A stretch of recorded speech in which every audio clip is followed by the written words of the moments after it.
Hello student, आज हम लोग पढ़ेंगे क्लास 11 हिस्ट्री से चैप्टर 3। इसका शीर्षक है महाद्वीपों में फैला हुआ साम्राज्य। इस पाठ का प्रश्नों का उत्तर जानेंगे। पाठ का पहला प्रश्न है, यदि आप रोम साम्राज्य में रह रहे होते तो कहाँ रहना पसंद करते, नगरों में या ग्रामीण क्षेत्रों में? इसका कारण बताइए। आप उत्तर इस तरह से लिख सकते हैं, यदि मैं रोम साम्राज्य में रह रहा होता तो नगरों में अधिक रहना पसंद करता, क्योंकि रोम में कार्थेज, सिकंदरिया, एंटीआक आदि नगरों में लोगों को जीवन ग्रामीण जीवन की अपेक्षा अधिक सुरक्षित थी। शहरी जीवन की अनेक महत्वपूर्ण विशेषताएं थी जो लोगों को अपनी ओर आकर्षित करती थी। नगर विभिन्न उद्योगों का केंद्र था और प्राय व्यावसायिक गतिविधियों का यहीं से संचालन होता था। नगर प्रशासनिक इकाइयों के रूप में क्रियाशील था, इसलिए वहां पर लोगों की सुख सुविधाओं का ज्यादा ध्यान दिया जाता था। नगर में रहने से एक और लाभ था, वहां खाने पीने की कमी नहीं होती थी। वहां अकाल के दिनों में लोग अपना जीवन सुखमय ढंग से व्यतीत करते थे, जबकि गांव के किसान अपनी जिंदगी पेड़ों की पत्तियां, जड़ें, छाले, झाड़ियां आदि खाकर बचाते थे। नगरों में उच्च स्तर के मनोरंजन के साधन उपलब्ध थे। उदाहरण के लिए एक कैलेंडर के अनुसार एक वर्ष में कम से कम 176 दिन लोग मनोरंजन के लिए कोई न कोई कार्यक्रम चलता रहता था। पाठ का दूसरा प्रश्न इस तरह से है, कल्पना कीजिए कि आप रोम की एक गृहिणी हैं जो घर की जरूरतों की वस्तुओं की खरीदारी की एक सूची बना रही है। आप सूची में अपने आप को कौन कौन सी वस्तुओं को शामिल करेगी? उत्तर इस तरह से होगा, रोमन साम्राज्य आर्थिक रूप से एक संपन्न साम्राज्य था। वहां के लोग मांसाहारी और शाकाहारी दोनों प्रकार के भोजन बड़े चाव से करते थे। इसके अलावा वे पोशाक, आभूषण और मनोरंजन के भी शौकीन थे। उपरोक्त वर्णित दशा को ध्यान में रखते हुए यदि मैं रोम साम्राज्य में एक गृहिणी होती तो अपने घर परिवार की जरूरतों की वस्तुओं की खरीदारी की सूची इस प्रकार तैयार करती। खाद्य सामग्री में हम रोटी, मक्खन, अंगूरी शराब, बिस्किट, जैतून का तेल, अंडे, दूध, मांस, चीनी, तेल आदि का लिस्ट बनाते। पहनने योग्य सामग्री में स्त्री व पुरुष दोनों के पहनने के लिए वस्त्र, स्वर्ण व चांदी के गहने इत्यादि। सफाई करने हेतु सामग्री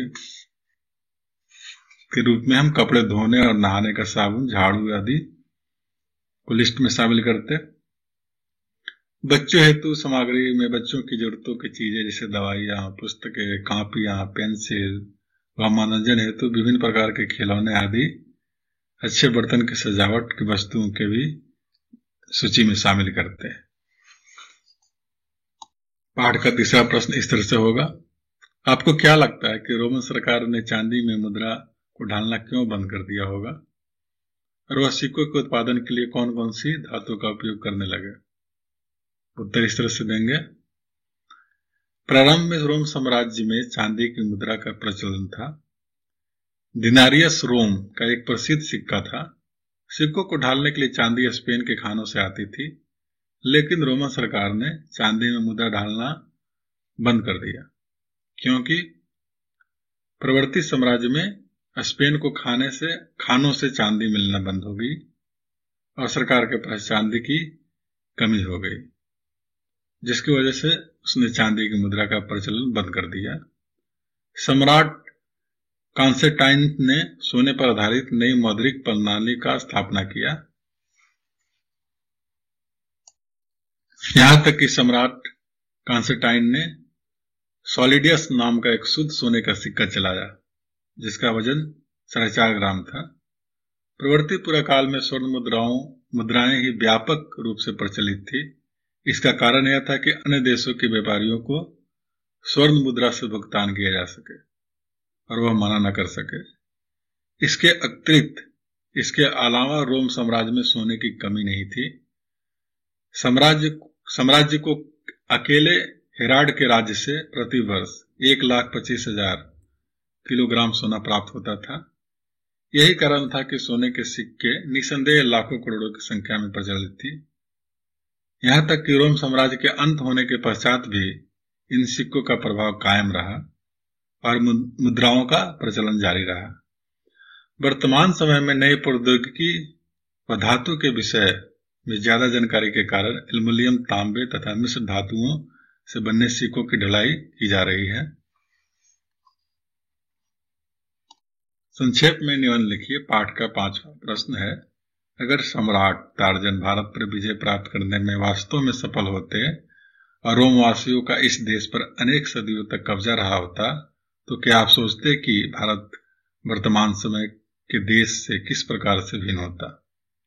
उत्तर इस तरह से लिखेंगे, यदि सम्राट टार्जन भारत पर विजय प्राप्त करने में वास्तव में सफल होता और रोमवासियों को इस देश पर अनेक सदियों तक कब्जा रहा होता, तो भारतीय संस्कृति, शिक्षा, धर्म, भाषा, कला, साहित्य, संगीत, वास्तुकला, वेशभूषा व स्थापत्य कला आदि पर भी इसका व्यापक प्रभाव पड़ता। जब भी दो भिन्न भिन्न संस्कृतियां आपस में एक दूसरे से परस्पर मिलती है, तो उन दोनों संस्कृतियों के मध्य कुछ सांस्कृतिक तत्व आत्मसात कर लिए जाते हैं और कुछ को छोड़ दिया जाता है। इस प्रकार एक नए सामाजिक व सांस्कृतिक परिवेश का जन्म होता है, जिसमें दोनों संस्कृतियों के तत्व एक दूसरे के पूरक के रूप में दिखाई देते हैं। इसके अलावा कोई भी बाहरी शासक यदि किसी देश पर आक्रमण करता है, तो उसका उद्देश्य उस देश को जीते हुए देश का सामाजिक, सांस्कृतिक व आर्थिक रूप से शोषण करना ही होता है। उसका मूल उद्देश्य उस देश की सभ्यता को नष्ट कर अपनी सभ्यता व अपने धर्म का विस्तार व प्रचार प्रसार करना होता है। जैसा कि बाबर भारतीय संस्कृति को तहस नहस कर लूटपाट के उद्देश्य से भारत आया था, किंतु इसकी सांस्कृतिक विविधता के आगे वह उसका सारा अहंकार चकनाचूर हो गया। भारतीय संस्कृति की यह विशेषता रही है कि उसने सदैव दूसरी संस्कृतियों व अच्छाइयों को आत्मसात किया है। उदाहरण के लिए मुगलों के पश्चात अंग्रेज लोग भारत आए, वे भी एक प्रकार के आक्रमणकारी ही थे। उन्होंने भारतीय संस्कृति को पूर्ण रूप से प्रभावित किया, लेकिन भारतीय संस्कृति ने अपने स्वाभाविक रूप को पूरी तरह से नहीं बदला, बल्कि अंग्रेजी संस्कृति को अपने भीतर ही समाहित कर लिया। इसी प्रकार यदि सम्राट टार्जन भारत विजय में सफल रहा होता, तो आज का भारत अवश्य ही कुछ अलग भिन्न होता। सांस्कृतिक क्षेत्र कला, भवन निर्माण कला, मूर्ति कला, स्थापत्य कला का नमूना रोमन कला के आधार पर होता। अनेक रोमन प्रांतों की तरह यहाँ भी छोटे छोटे राज्य स्थापित होते। ईसाई धर्म को राजधर्म के रूप में घोषित हो जाता। दास प्रथा को बढ़ावा मिलता। भारत का शोषण आर्थिक आधार पर होता, जैसा कि अंग्रेजों ने 200 वर्षों तक किया था। इस प्रकार कहा जा सकता है कि आज का जो भारत है, टार्जन के आगमन से निसंदेह ही भिन्न हो जाता। पाठ का 6वां प्रश्न इस तरह से है, अध्याय को ध्यान पूर्वक पढ़कर उसमें से रोमन समाज और अर्थव्यवस्था को आप अपनी दृष्टि में आधुनिक दर्शाने वाले आधारभूत अभिलक्षण को चुनिए। उत्तर इस तरह से होगा, रोमन समाज को आधुनिक दिखाने वाले यानी दर्शाने वाले अभिलक्षण इस तरह से है। पहला, रोमन समाज की अपेक्षाकृत अधिक आधुनिक विशेषताओं में से सबसे प्रमुख विशेषता यह थी कि उस समाज में एकल परिवार का चलन व्यापक रूप से था। वयस्क पुत्र अपने पिता के परिवार में नहीं रहता था। वयस्क भाई भी ज्यादातर अलग ही रहते थे। दूसरी तरफ दासों को परिवार में सम्मिलित किया जाता था।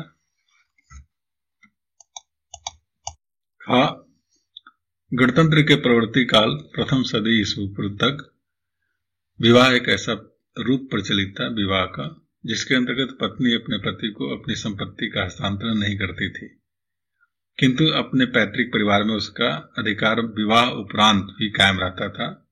महिला को दहेज वैधानिक अवधि के दौरान उसके पति के पास चला जाता था, किंतु पत्नी यानी महिला अपने पिता के मुख्य उत्तराधिकारी बनी रहती थी।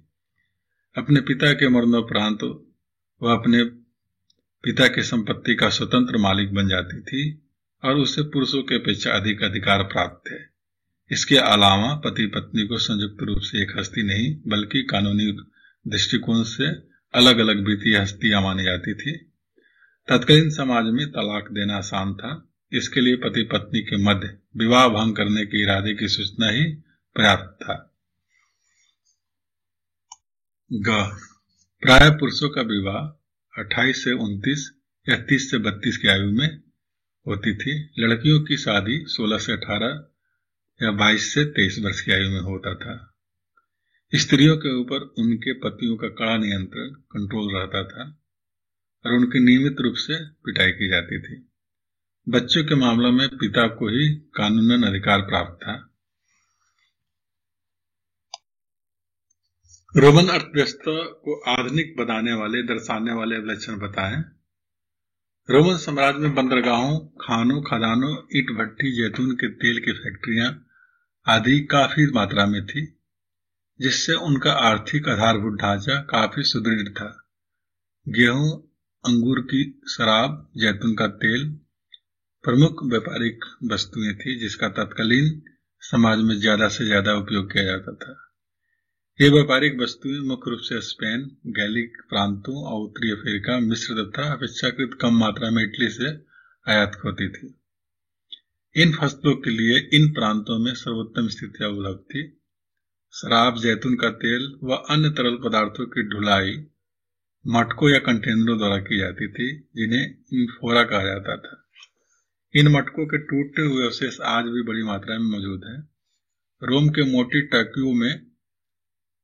टैक्यू स्थल पर ऐसे 5 करोड़ से अधिक मटकों का अवशेष पाए गए हैं।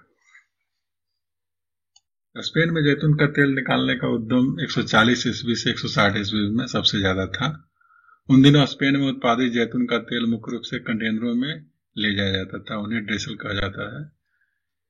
इसका नाम हेनरिक ड्रेसल नाम के पुरातत्वविद के नाम पर आधारित है। उन्होंने इस किस्म के कंटेनरों का रूप सुनिश्चित किया था। ड्रेसल 20 के अवशेष भूमध्य सागरीय क्षेत्रों में अनेक उत्खनन स्थलों पर प्राप्त हुए हैं। इन साक्ष्यों के आधार पर कहा जा सकता है कि स्पेन में जैतून का तेल व्यापक था, तेल ज्यादा था। व्यापारिक गतिविधियों के साथ साथ प्रांतों की समृद्धि और उनकी वस्तुओं की गुणवत्ता, उनके उत्पादक तथा परिवहन की क्षमता के अनुसार अधिक से अधिक कम होती चली गई।